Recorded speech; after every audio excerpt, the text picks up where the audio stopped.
ఏం సంగతి ఎట్లా అదేనా? ఓ అమ్మా, ఏం చేద్దాం మరి ఇక. అది మరి పండుగ వస్తుందిగా, ఓట్ల పండుగ ఎట్లా చేస్తావు? మళ్ళా ఉప ఎన్నిక రాబోతుంది, మాగాని గోపినాథ్ కాలం చేసి. మరి మీకు ఎమ్మెల్యే కావాలా వద్దా? మాకా కావాలి. కావాలిగా. మరి ఏ పార్టీ ఎమ్మెల్యే కావాలనుకుంటున్నావు? టిఆర్ఎస్.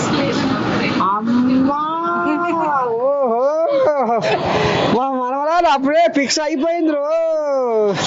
ఎందుకు మీ ఆడవాళ్ళకు పిరి బస్సు పెట్టే బస్సులో తిరుగుతారేవా? పారా మంచిగా అనిపిస్తారా ఇట్లా? బస్సులో తిరుగుతలే, ఆ, ఇంట్లో. నువ్వు తిరగకపోయినా కానీ మీ జాతికి అయితే పిరి బస్సు పెట్టిండుగా రేవంతమయ్య. మరి ఎందుకు ఆచేస్తారే ఆయనని? చేస్తున్నాం. అంటే రేపు రాబోయే రోజుల్లో జూబ్లీహిల్స్ లా కాంగ్రెస్ బీఆర్ఎస్?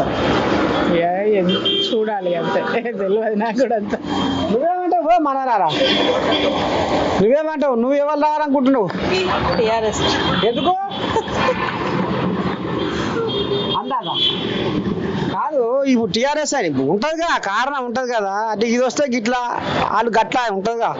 ఎందుకు కాంగ్రెస్ వచ్చినాక పనులు చేస్తలేరా? మంచిగా అనిపిస్తలేదా? పథకాలు బాగానే పెట్టినట్టుగా. చేస్తున్నాడు ఆయన కూడా మరి చేస్తున్నాక మరి నువ్వు ఇటు మలుపుతున్నావు, మరి బీఆర్ఎస్ అంటావు. ఆయన కూడా చేస్తున్నాడు. సరే, ఇక గిట్లా ఉంది మా మనవరాల అమ్మాయి.